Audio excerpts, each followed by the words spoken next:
So let's give Navneet a warm welcome.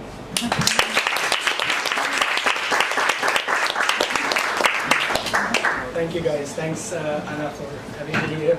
I have to be honest with you, this is my first sort of social science communication in a cafe.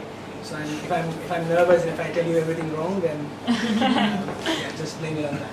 So I thought what I'd do is I'd talk to you about how to build a brain and deconstruct the rather complex process. And I'll show you how, given all our understanding of how a brain develops in an embryo in a fetus, we've actually gotten good enough to be able to make rudimentary brain structures in the lab, in the dish, and how that's revolutionizing our capability to study diseases. So before I begin, I'd like to take you back to a long time ago. So in medieval times, it was thought that humans are actually born with fully grown and fully capable brains.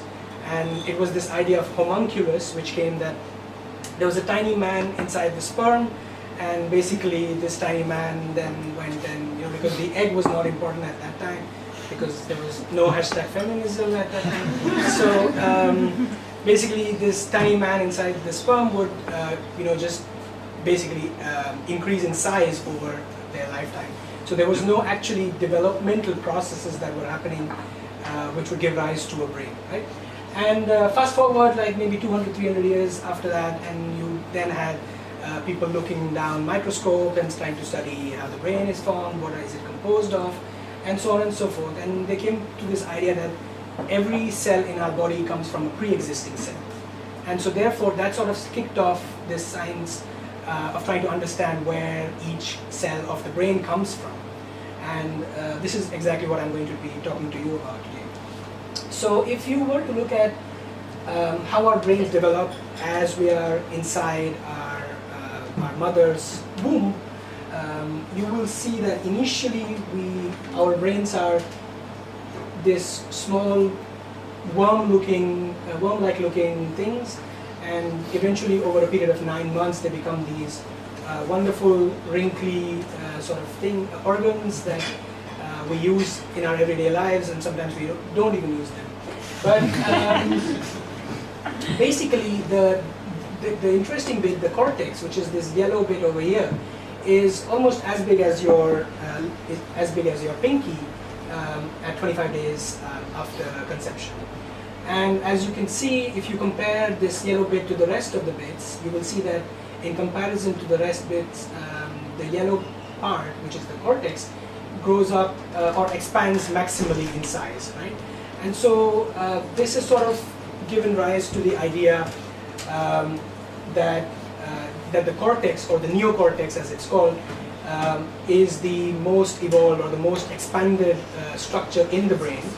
And so therefore, when you compare the size of the neocortex with other species, for instance, primates or mice, or take any animal for that matter, you will see that the proportion of the neocortex in humans compared to the rest of the brain is maximum. And so therefore that gives rise to this idea that our neocortices have evolved to give us these wonderful ability to do a lot of things, right? And so basically it increases in size up to the first trimester, and then it starts to have these wrinkles which are called gyri, and in between two wrinkles you have a depression which is called sulci, and so therefore you see an almost adult-like brain at 9 months of age. Now the brain develops quite a bit even after we are born, but in terms of adding new neurons or adding new nerve cells, most of the nerve cells are born while we are inside the fetus, right? It's still a little bit of a controversial field. People are arguing whether there are more neurons added after birth or not. But the understanding as of today is that most of our neurons are already present in the brain when we come out of our mothers, right? So this cortex, this expanded huge structure that we have, we attribute it to a lot of wonderful and beautiful things, some even destructive. For instance, figuring out the rules that govern nature, being able to write some very beautiful poetry, or draw really evocative art, and sometimes even being in wars and killing each other and so on and so forth. But regardless of all of that, all this activity comes from this outer shell, which we call the cerebral cortex. So all of this wrinkly mass is actually covering some structures which are in the center of the brain, but those regions, as I told you, are much smaller as compared to the cerebral cortex. And if you were to slice the brain in this plane, as shown over here, and if you were to look at this slice under a microscope, you would clearly be able to see two zones. One is the outer gray matter, which gives rise to this phrase that we're using our gray matter. And then there's this internal white matter. So the gray matter actually consists of all the bodies of the cells, of the neurons and other brain cells, which give rise to all the wonderful computations that happen in our brain. Right? And the white matter actually contains these long connections, the long nerve tracts, which are covered by a fatty insulation which gives it the white color. So this white matter contains all the electrical wires, if I was to put it in more crude terms, whereas the actual junctions or actual nodes are consisted in the gray matter, which is on the periphery of this brain, right? But where do these cells come from? Just now I told you that these cells are added over a long period of 9 months. So where does this come from, and how does this happen? But before that, I'll just take a detour and tell you about the different types of cells in the brain. And basically, I'm only going to talk to you about the neurons, but the neurons are not the only cells in the brain. There are also cells called the glia, which do a lot of amazing things. But for this presentation, I'm only going to talk to you about the neurons. Right?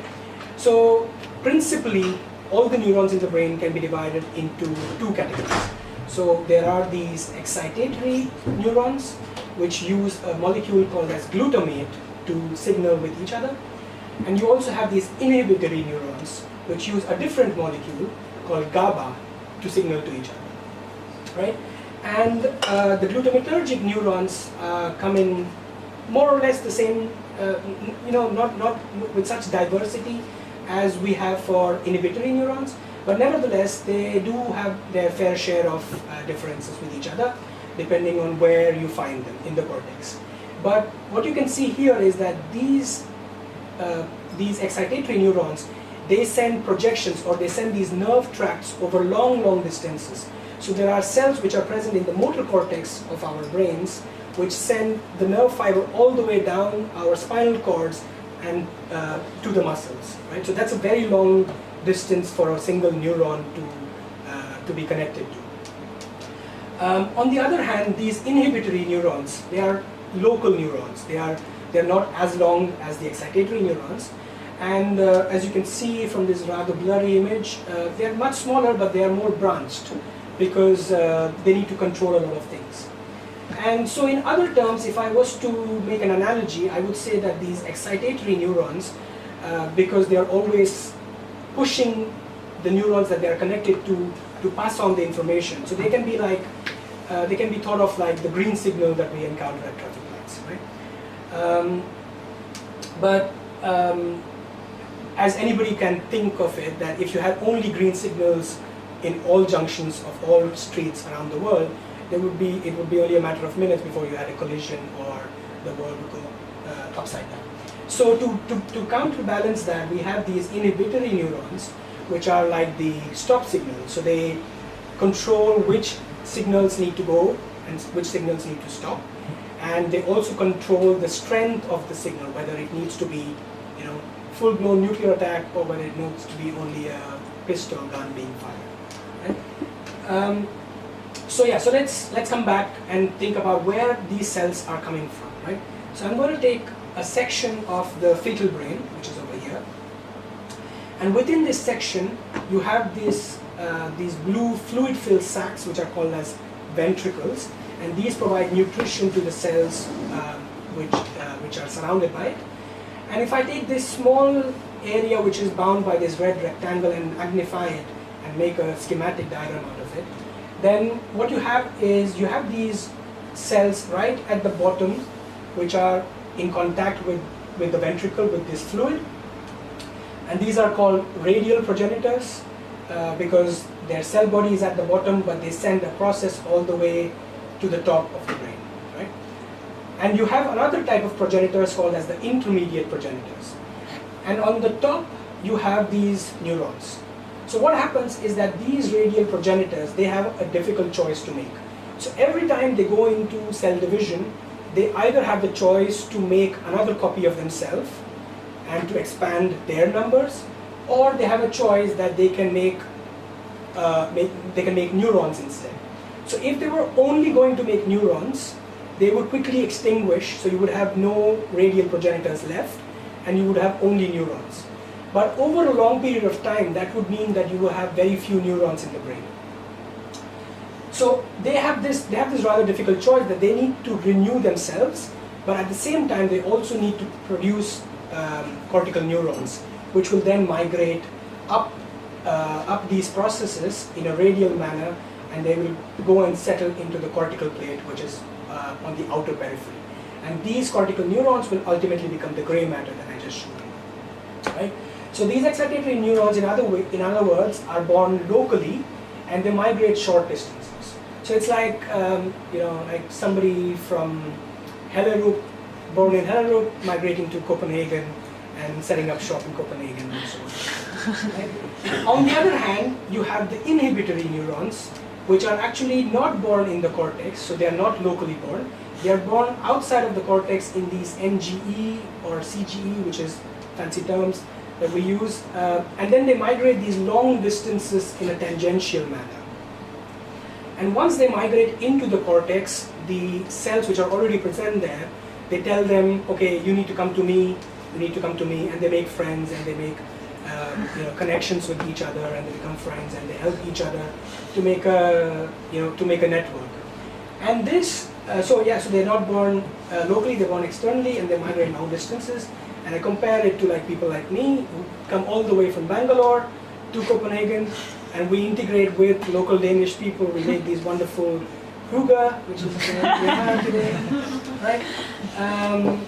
And we do lots of things. We make a better society. I hope we do. But yeah, so we need both these cell types, right? So this is basically, I'm condensing maybe like 60-70 years of research into 5 slides. But now that we know all of these things, where these cells are born, what are the factors that we need for making them, it brings us to the next question. Can we now make these cells in a dish? Can we now take some cells, take some stem cells for instance, and can we give them the right kind of cues in the dish? Can we give them the right kind of molecules and nutrition and so on?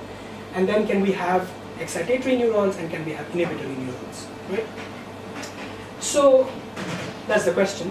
And it turns out that we can. And in 2013 we had this breakthrough that a researcher by the name of Madeline Lancaster, she came up with a protocol where so she took human embryonic stem cells. So these are cells taken from embryos which are not implanted, which are rejected by the mother or donated by the mother. And so these embryos can be taken and used to culture embryonic stem cells. And she took these embryonic stem cells and she counted a definite number of them, and she put them in these very tiny spaces so that they aggregate and they accumulate. And when that happens, they form these embryo-like bodies which are called embryoids. And when she was able to get these embryoids, she took them out, she put them in a dish, and she gave them certain nutrients, which I'm not going to tell you about right now. And then she put them in these flasks which were then rotated several times per minute, so that they can get the right amount of nutrition along with air and oxygen and carbon dioxide, which is required for their growth. And so after a month or after 3 months, when she took these tiny blobs of tissue that she was growing in her flasks and she sectioned them, she found that she had these beautiful structures which were really tiny, but they resembled very closely the brain structures that we see when we look at human brain tissue, right?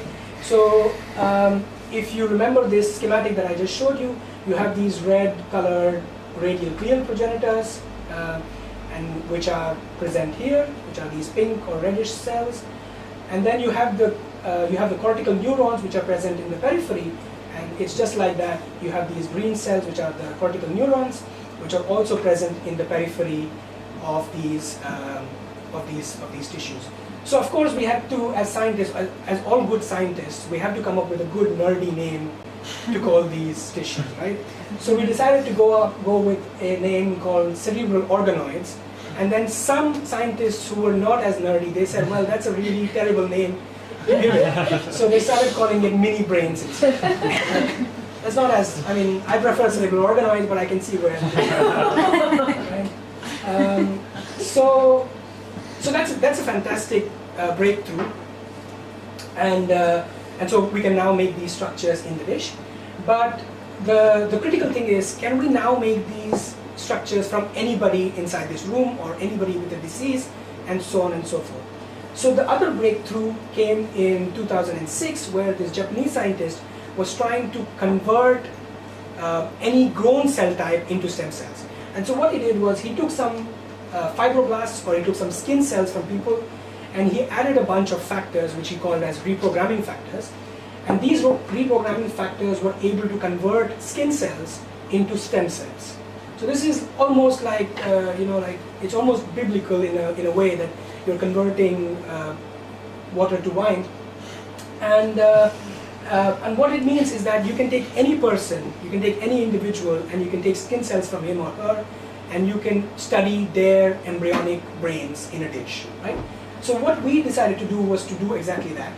We had a family which had a genetic mutation, which is in the chromosome 16, and because of this genetic mutation, several people in the family had schizophrenia or intellectual disability, right? So that's the pedigree.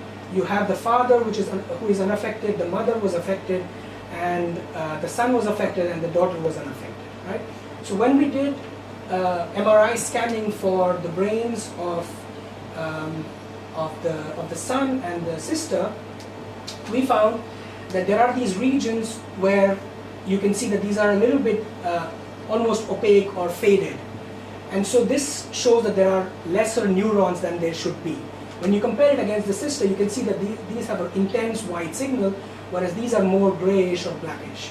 So that means that they are not making enough brain cells in these cases, and that could be the reason why they end up having schizophrenia or intellectual disability. So now we thought that, okay, you have this thing, can we take skin cells from these people, make them into stem cells, and then make organoids from these stem cells? And we could do that. And when we did that, we found that cells from unaffected individuals from the family, when you compare them against the people who were affected, the organoids from those affected were much smaller as compared to unaffected individuals. And this is just a quantification of the area. If you quantify how much area these organoids occupy, you can see that all the cases are much smaller than the controls, right? The next thing that we did is that we wanted to see whether, so what's the reason, why is this happening? And like I told you, these neural progenitors that I told you about earlier, which have to make this choice, we stain them for a marker which tells us whether they are dividing or not. So the red is all the neural progenitors, the green is the neural progenitors which are dividing at that point of time. So when you look at the number of dividing neural progenitors between unaffected individuals and affected individuals, you see that there are far lesser cells dividing in the affected people. And this is again to quantify and to show you that this is indeed decreased. So going on from here, we can we identify what are the molecules which is causing this, right? And we did a lot of a lot of biochemical analysis, and we came across another nerdy named protein called as NF-kappa B. I mean, why make it simple if you can make it difficult, right? It doesn't have to roll off the tongue. That's what we scientists are for. So we found that there were that patient organoids had reduced levels of NF-kappa B, right? And when you stain for this protein, you can see that there is a lot of these proteins over here, and in the affected individuals, you almost have none of it.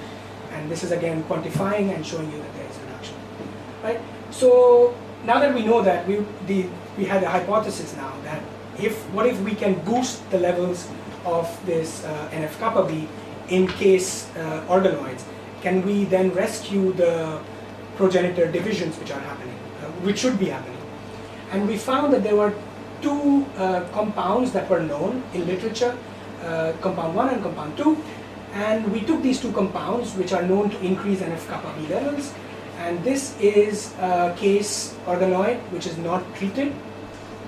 And this is treated with a known compound which increases NF-kappa B. And these are the two compounds which we didn't know about.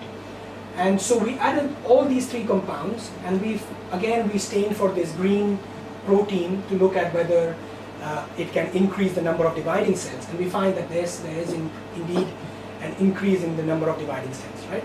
So this is a really fantastic exercise, because now we can not just identify what is going wrong in people with the disorder, we can also identify which are the proteins or genes which are going wrong, and we can then take that and identify either molecules or therapies which can reverse this disorder.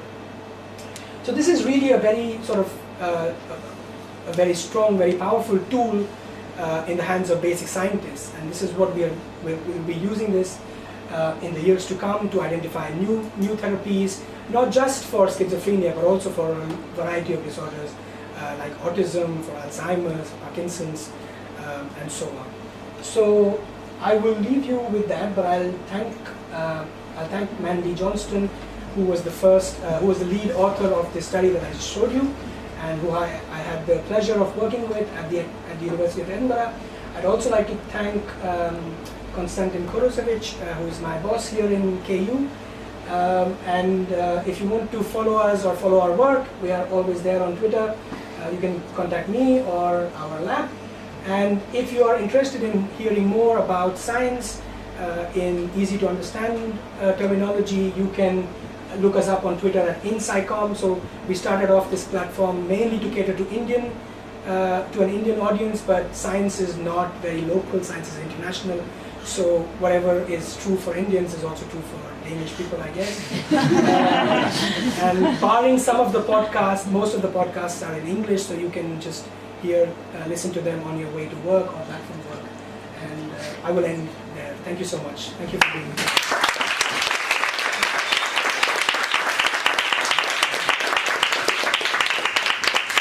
Thanks very much, Navneet. Such an interesting talk. Does anyone have any quick questions? I do. Yes. How do you get the first cells to make the organoid, the cerebral organoid? The first cells? Yeah. How do you take that out of their brain? You don't take them out of the brain. So what you do is you take skin cells, Okay. and you reprogram them to become stem cells. Okay. And the great thing about stem cells is that they continually divide. So you have a never-ending supply of stem cells, and you can use these stem cells not just to make brain cells but also liver cells. So you can, I don't recommend it, but you can drink yourself crazy, and then you can use some of these liver cells grown from your stem cells to regenerate your liver. I don't recommend that, but technically that's a possibility. And you can make cells of the heart and blood and so on and so forth. So yeah, that's where you get the cells from. Are these compounds that restore the proliferation within organoids, are these drugs or drug candidates? Yeah, they very much are drug candidates. But like with all pharmacological trials, it's a very protracted process. So here it's even more complex, because you are going to potentially feed this compound to a mother who is carrying a baby in her womb. So you need to be absolutely sure that this molecule will not cause any harm either to the mother or to the baby. And unfortunately, this molecule NF-kappa B is not just present in the brain, it's also very important for inflammatory processes. So it could be that you give it to a mother and it causes inflammation in the body where it shouldn't be, and therefore it can cause trouble instead of actually doing good. So there needs to be a lot of safety trials and safety and further studies before it can go into the clinic. So you don't think this would ever work in a already developed brain? I mean, in a human. I'm not saying like you should give it to the mother, but to the already No, born. that's a good question. I would say it's a very good tool to study what goes wrong in the embryo. I don't think science is at that point yet where we can treat embryos ethically. I'm not going to talk about this Chinese researcher, but if you want to stick to ethics, I think we are still a long way away. But maybe in the future we are able to do it.